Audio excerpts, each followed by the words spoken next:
You'd be our full-fledged marketing director. And you start tomorrow. Hi, my name is Whitney, and yes, I'm the one who came up with Tinder. Co-founder of Tinder. I was a co-founder of the world's biggest dating app, but over time I was bullied and then pushed out. You got what you wanted. The boss to get ahead? Yeah. I swore that one day I'd create the ultimate Tinder killer, but let's start from the beginning. Los Angeles, 2012. I'm this naive girl moving through the crowd pitching my dream, an app that would connect volunteers with orphanages. Cute, kind, wholesome, all that stuff, but the crowd's reaction? Like I'm trying to sell them a crochet course for hamsters. Nobody cares. I was just about to bail when he showed up, Sean, with that face like, I just invented the new Facebook, I just haven't told anyone yet. He introduces himself, I am the CEO of a hot startup. Sounds like a rollerblading super spy. Okay, buddy, congrats. Someone to give this man a chocolate medal. I'm sharing my idea, and he just hits me with, do you really want to dedicate your whole life to this? I freeze like, well, honestly, I don't know, but I do know one thing. I don't want a job where I have to fake being excited and convince myself there's gold hidden in a pile of crap. Also sounds very made up, but continue. Sean makes this grand gesture, like he's handing me the keys to a Tesla. Come by my office sometime, I know investors. I can make some investor intros. I had time, so the next morning I'm standing at 6 a.m. outside his office door. He definitely wasn't planning to hear my pitch that early. He had a potential client lined up to show off his Miracle, a loyalty app. Revolutionary, sure. Just smile and act like everything I'm saying is genius. Two steakhouse owners are sitting there looking at him like he's demoing a new toaster, and he's doing it so painfully dull that I just can't take it anymore. Imagine you're taking me out to dinner. Do you really want to pull out an old tattered punch card? Smooth, sophisticated. You get the rewards and a second date. The steakhouse guys actually perk up. Sean's glowing like I just solved world hunger. And then he hits me with an offer that's kind of hard to refuse. I'm like, You want to make the world a better place? But I also know that those who actually affect change do it from a place of power. You'd be our full-fledged marketing director. well, thanks. At least it's not a waitress gig. And you start tomorrow. In the team, I meet Tisha. She's like, we're juggling a million boring, doomed projects, hoping maybe one of them will actually take off. Yeah, solid business plan right there. Then they start talking about this new dating app called Matchbox. Like, seriously, what is that? A toy car set for kids? So I go, guys, you don't get it. What about Tinder? You know, initial spark. Boom. Everyone's hyped. That's how Tinder was born. From that day on, I basically turned into a walking research center. I'm on every dating site, going on dates, asking guys, so what do you like here? What drives you nuts? And almost everyone's whining. The sign up is way too complicated. And the younger crowd, they think online dating is uncool, all because of the boomer level UX and clunky interfaces. Here's your usual. And what will tonight's gentleman have? Later, I meet Justin. He's Sean's buddy and a co-founder. Total mama's boy, annoying type, always trying to chat me up, and I can't even ignore him because, hey, he's my boss. We play ping pong, and then he invites me to a business dinner. Tomorrow night, catch me up on your marketing plan. Guess where? His mom's house. Yep. First business meeting, straight to mommy. I endure meeting his whole family purely for the chicken, which, by the way, was decent. The chicken, I mean. After the salad, I tell him the sign-up needs to be way simpler. We've got to smash that stereotype that online dating is embarrassing. And right there, I decide I'm going to drag the youth into Tinder. Yep, I've got a plan, a good one. The next day, I'm a student again, not in class, but on a mission. I show up at my old campus where the walls still smell like beer and broken hearts. In front of me, a crowd of girls. I'm showing off the perks of our app. They're listening, but yeah, I can still see the skepticism in their eyes. So I switch on my top tier marketer mode, like I could sell snow in Antarctica. Other student groups already signed up. You want to be the last ones? And boom, it works. The girls are hyped. But now I need to hook the guys. I whisper to Tisha, keep them busy for 15 minutes. Then I run to the dudes. Hey guys, want to meet the hottest girls on campus? The boys jump into the app, and as soon as their faces start popping up in the girls' feeds, Done. Hook, line, and sinker. Everyone's addicted. Trick successful. And I keep running this play across campuses like I'm selling tickets to a free Beyoncé concert. Look at these numbers. Riding the high of success, Justin shows up. Video call, soft lighting, romance vibes, and boom, we finally confess our feelings for each other. I would like if you liked me a little. I do. I like you a little. If only I knew where this was heading. Meanwhile, thanks to my hustle, Tinder's growing like a mushroom on manure. The whole team's focused on it now. And me and Justin, officially a couple. Sean brings in an investor, and Justin, with stars in his eyes, starts bragging about the campus strategy. Excuse me? Hey, genius, that was my idea. Justin does the innocent puppy eyes, all, oops, didn't mean to.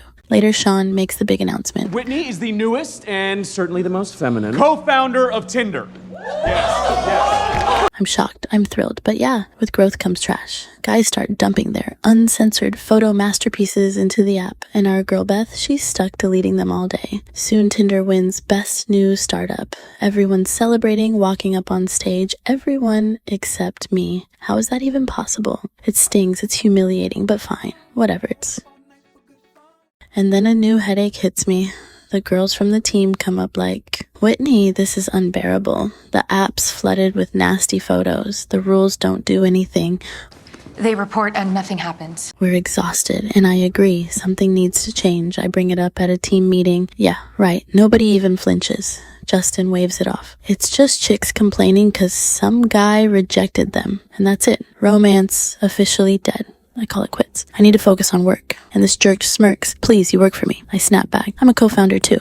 And he straight up says to my face, you started dating the boss to climb up, and then you dumped him once you got there. My chest tightens. Deja vu, toxic relationship vibes, only now inside a startup. And then with this cold voice, he adds, the problem is you, Whitney, but I care about you. I'm willing to forgive you. Seriously, what is this, a circus act?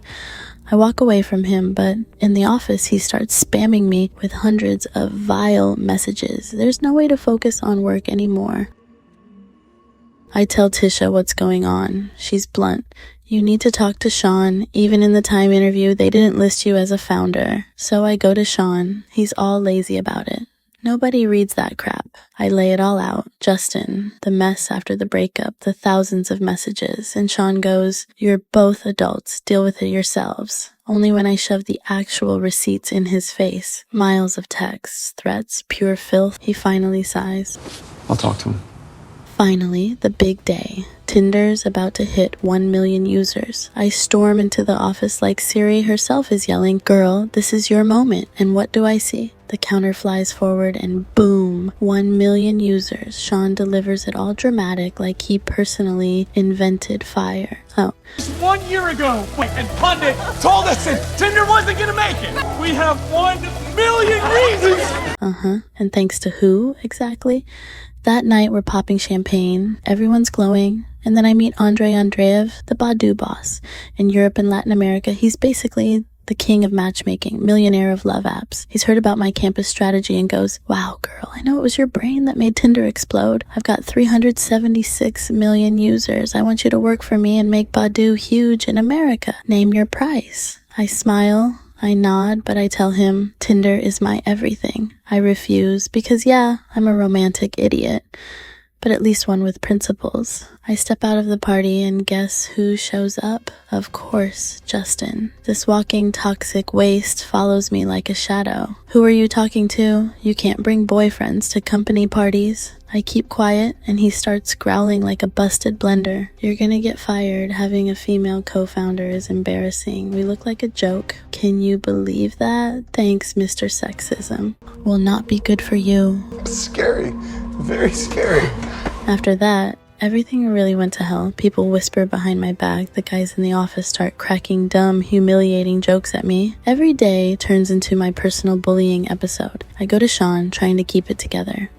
This is getting out of control. I can't work next to this jerk anymore. And his face instantly changes. Cold, robotic, like some bank clerk. So, you're resigning? Great. Email me your letter. He says it like I'm some delivery temp. What the hell was that? I'm standing there, and for the first time in a long time, I've got no words, just emptiness.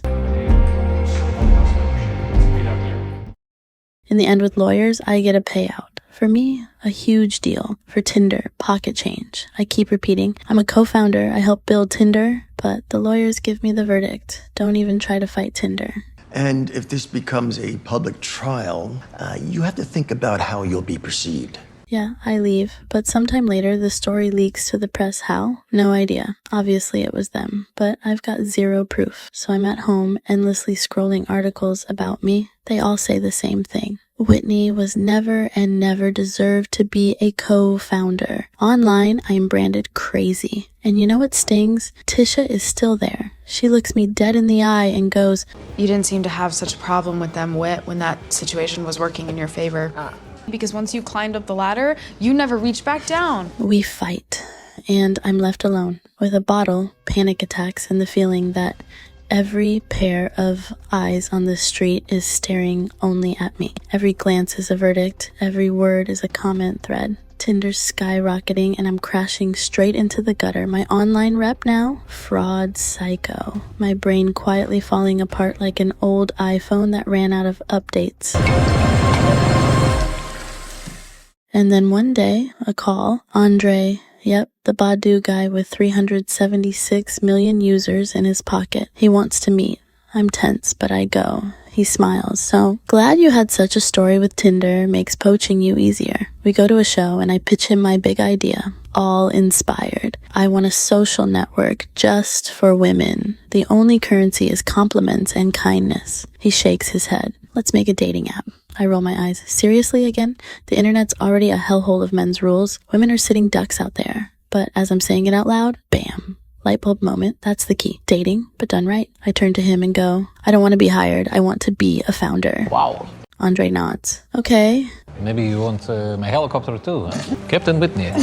I meet with Tisha, apologize, and ask her to join me. She says yes instantly. Together we pull Beth too. Now it's the three of us moving to Austin. Our golden rules, no shirtless male selfies, and if a guy gets nasty, lifetime ban, no questions asked. No, Tinder is about throwaway flings. We want serious connections, and we decide 90% of the team will be women. That night we're in a bar tossing around name ideas, and then Beth goes, Whitney, some guy's staring at you. I play it cool like I don't care, but what if he Googles me? All he'll find is a bunch of headlines like, crazy chick who thinks she invented Tinder, and Beth adds, don't you dare go over there. The guy always has to make the first move. And that's when it hits me. I grab a napkin, scribble the idea, and walk straight up to the dude. I hand him an article about me. Read this first. He looks, laughs, and goes, Yeah, sorry, I don't think I can buy you a drink after all. You've got $1 million, which means you should be buying me a drink. And just like that, folks, the idea for Bumble is born, where the woman makes the first move. If it's a match, only she can send the first message. That's it. Let the guys wait this time. I build the app from scratch. Every system designed so women feel safe. 2016, 8 million users. 2017, 12 million. Tinder's screaming that we're infringing their trademark. But who cares? We're growing. 35 million users. We're prepping the launch of Bumble for Friends. Everything looks great. And then a Forbes journalist walks in, Marta. She's got an article ready, an expose on Andre. Basically, Badu still has the same creepy treatment of women, the very thing I've been fighting against. She asks for my comment, and I'm standing there like, well, great, my big launch is in a few hours, what am I supposed to do? It's a terrible choice. Side with Andre, which means supporting toxic behavior.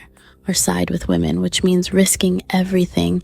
Since our app literally runs on Badu's servers, I talked to Andre. Come on, the journalist exaggerated. He smiles. Yeah, there were parties, girls brought in for money. That's normal. Excuse me? Bumble was literally built as a protest against this toxic nonsense, and you're tearing it all down. He waves his hands. No.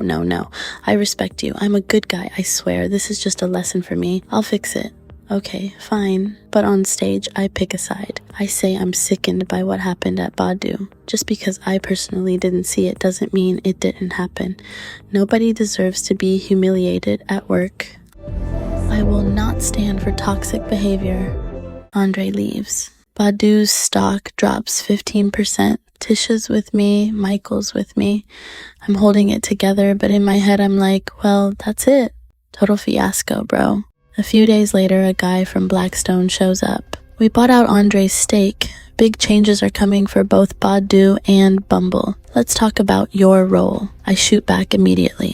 Oh, I'm not leaving without a fight. He smiles. No one's kicking you out. We want you to be CEO of everything. Nobody fits better. And that's when it hits me, guys. For the very first time, I realize this story isn't about me getting thrown out of Tinder. How about I go first?